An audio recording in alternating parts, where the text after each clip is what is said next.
Shalom. Selamat pagi.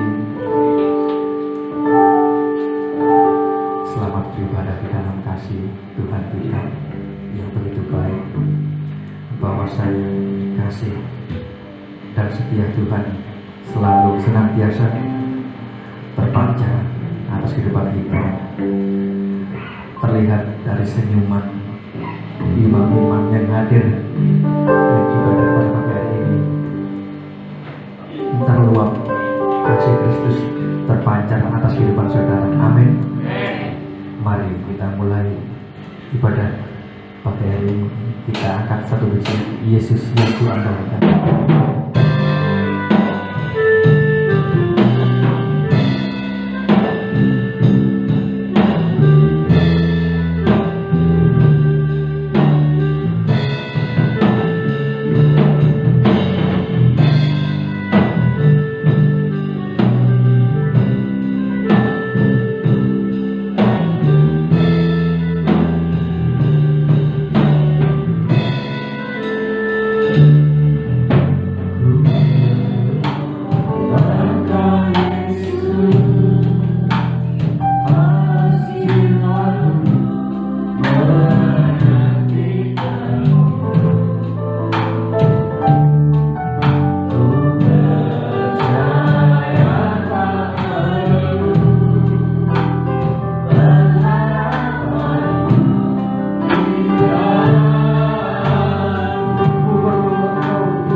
Sungguh betapa bangganya kami punya Allah seperti Engkau yang selalu kami andalkan di saat badai topan menerjang kehidupan kami. Hanya Engkau Tuhan yang selalu kami andalkan, sebab kami tahu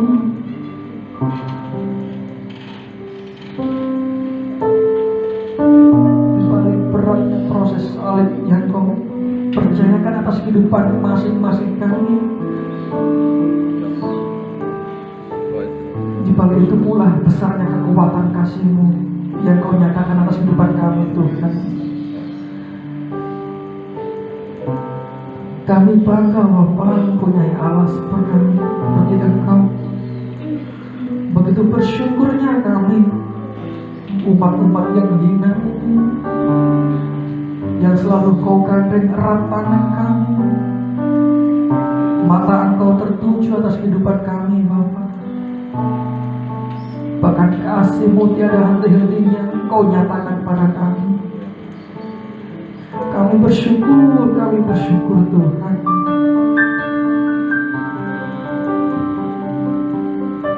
Tuhan, kiranya Engkau sentuh hati kami. Engkau sentuh setiap hati yang merindukan jamahan kasih-Mu, yang haus dahaga akan kasih Engkau. Kiranya Engkau aliri Tuhan dengan kasih-Mu yang sungguh indah. Engkau peluk erat Tuhan.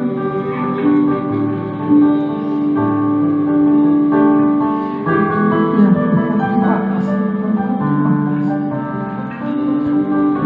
Begitu besar kasih dan setia-Mu atas kehidupan kami. Kini Bapa, kami mengundang Roh Kudus-Mu untuk hadir di tempat ini, bertatah di hati kami, Tuhan. Engkau sendiri yang memimpin ibadah pagi hari ini, Tuhan, mulai awal, pertengahan hingga akhirnya. Engkau sendiri yang bertatah di hati kami, Tuhan. Kini kami serahkan pelayanan kami, umat-umat-Mu, imam-imam-Mu. Kiranya Engkau jadikan alat sebagai saluran kasih-Mu untuk mengaliri setiap hati kami yang haus dan dahaga akan Engkau. Engkau hadirlah di hati kami, Tuhan. Engkau bertatalah dan berbicaralah atas kehidupan kami, agar segenap umat-umat-Mu selalu kuat dalam menjalankan proses ini, Tuhan. Dalam nama Tuhan Yesus Kristus kami mengucap syukur. Haleluya. Amin.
Masih semangat saudara?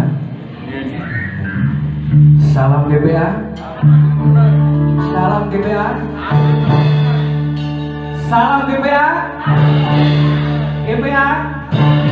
GBA. GBA. GBA. Beri sorak-sorai bagi Allah kita. Kita lanjut dengan pujian kasih setia Tuhan.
kesaksian bagi saudara, mungkin ada yang mau memberikan kesaksian atas kehidupan saudara. Mari saya persilakan.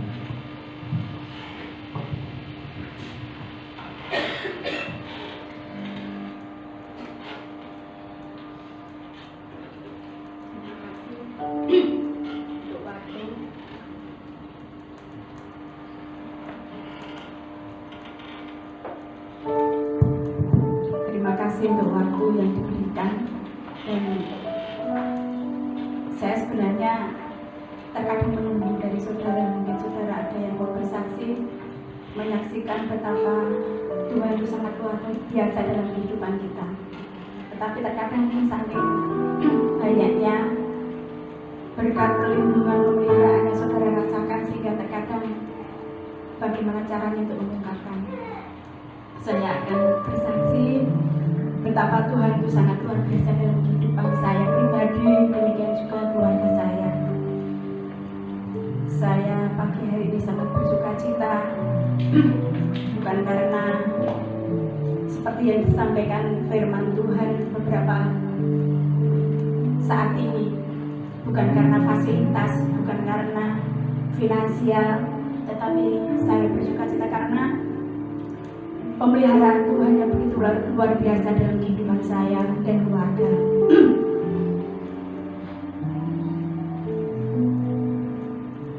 Saya akan cerita sedikit tentang keberadaan kami di Pastori. Hari-hari kemarin, itu dari tim saya di tempat ini, ada yang berbincang-bincang tentang adalah namanya orang hidup, ya, persoalan hidup. Saya tidak punya ini, belum itu. Saya mendengar terus itu begini, Mbok tidak usah bingung dengan hal-hal seperti itu. Saya bilang begitu. Karena apa? Kalau bicara bingung, apa orang yang tidak lebih bingung itu adalah saya di rumah ini, tak gitu kan? Soalnya apa? Kalau saudara dari di sini itu merasakan bingung hanya satu persoalan itu, sementara kan saudara kalau mau mandi ya sudah ada air, mau penerangan ya sudah ada listriknya, lah tinggal mentekan, mau makan ya sudah ada beras tinggal masak, mau masak pun LPG ya sudah ada. Kalau LPG habis ya kayu masih banyak hal-hal yang dimanfaatkan, dan saudara sendiri juga punya. Kalaupun bilang tidak punya, ya ada punya.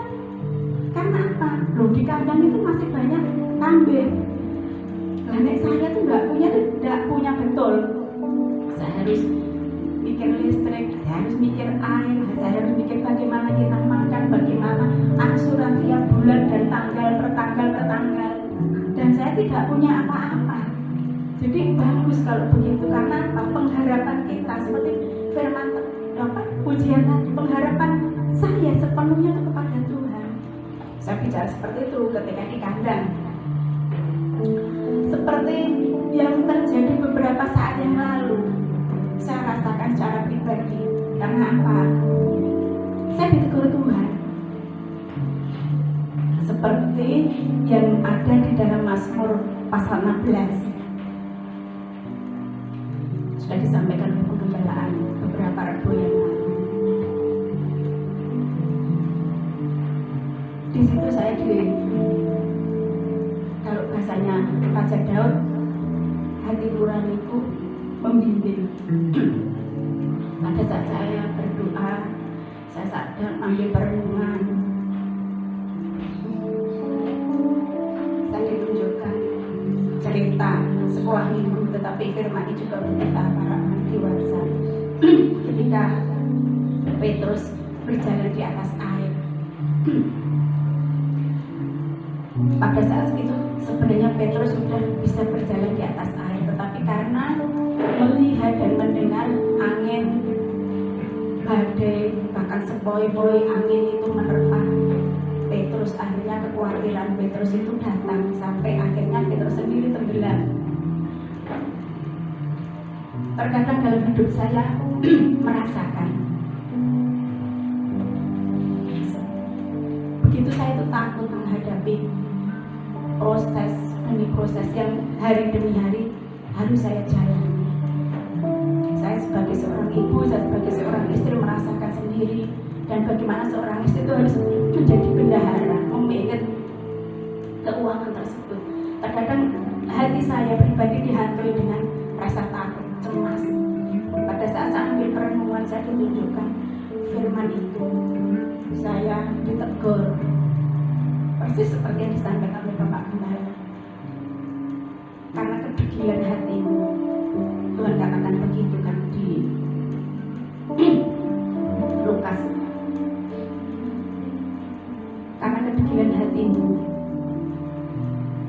karena ketidakpercayaanmu, maka timbul kekhawatiran. Padahal kasusnya itu kan Tuhan Yesus baru saja memberi makan 5.000 orang dengan 5 roti dan 2 ikan. Persis yang saya alami ketika saya menghadapi permasalahan tentang keuangan waktu itu. Saya khawatir tentang, saudara sudah tahu semuanya tentang tanggungan BCA. BCA waktu itu saya harus menyelesaikan nyicil pokoknya 100 juta. Namanya orang juga usaha, bagaimana caranya. Saya waktu itu minta tolong Mas Andri pulang pergi ke Jawa Tengah sana menemui saudara kerabat untuk gimana caranya bisa sampai kalau tidak salah 2 atau 3 kali ke sana. Naik bis lah, juga diulang lagi naik sepeda motor. Semuanya tidak ada hasilnya. Pada saat itu juga saya baru sakit parah-parahnya. Saya mau operasi yang pertama. Ternyata waktu itu datang pertolongan juga. Setelah kami merasa tidak mampu, tidak sanggup, datang pertolongan. Ketika saya di rumah sakit sedang mau melaksanakan operasi, suami dibel dari BCA. Kok tidak tahu siapa yang memberitahu dari pihak BCA, loh ini Pak Yohanes sedang di rumah sakit toh. Suami saya bilang, iya di rumah sakit Mbak. Ada apa? Dan suami cerita, ya sudah Pak, kalau begitu Ibu diurusi dulu, saya kasih kesempatan bulan depan. Waktu itu 100 juta harus terkumpul. Dan pada saat saya sakit, saya ada berkat dari salah satu saudara di tempat ini 20 juta awalnya. Nah, kekurangannya masih 80 dan belum administrasinya itu dari mana. Ya sudah, kami jalan. Nah, ini proses bagi kami. Pada saat itu 1 bulan dah kami tunggu gimana. Tidak tahunya juga Tuhan juga buka jalan, bahkan pada hari hanya itu lebih dari itu, lebihnya itu bisa administrasi dan sebagainya.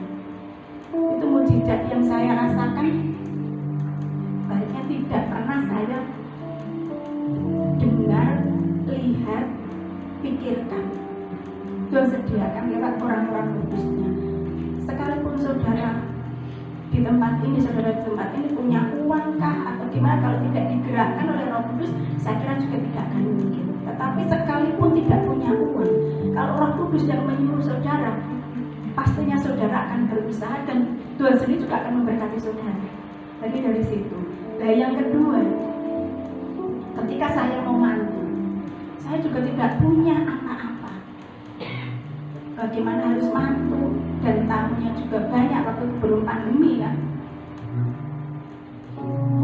Tentunya juga di atas ya puluhan juta. Saya juga bingung bagaimana. Akhirnya saya juga berusaha, namanya manusia, tapi saya berusaha berjuang dengan suami dengan cara saya ikut arisan, dan akhirnya juga tertutup juga sampai saat ini, dan bulan ini arisan itu sudah selesai. Jadi begitu. Lah kok menghadapi kebutuhan yang hanya baratnya dibanding yang dulu itu masih sangat sedikit, saya sering kali khawatir. Akhirnya itu tadi yang saya rasakan, Tuhan menegur saya sampai firman itu saya sampaikan kepada suami saya, ditegur seperti ini. Nah, sama suami saya dikupas lagi, disampaikan lewat firman itu. Makanya terkadang saya tuh malu. Kalau suami nyampaikan firman, saya tuh nangis dan duduk lewat air mata saya itu pelan-pelan. Saya malu dengan suami saya malu dengan Tuhan. Firman beberapa saat ini, bahkan akhir-akhir ini, begitu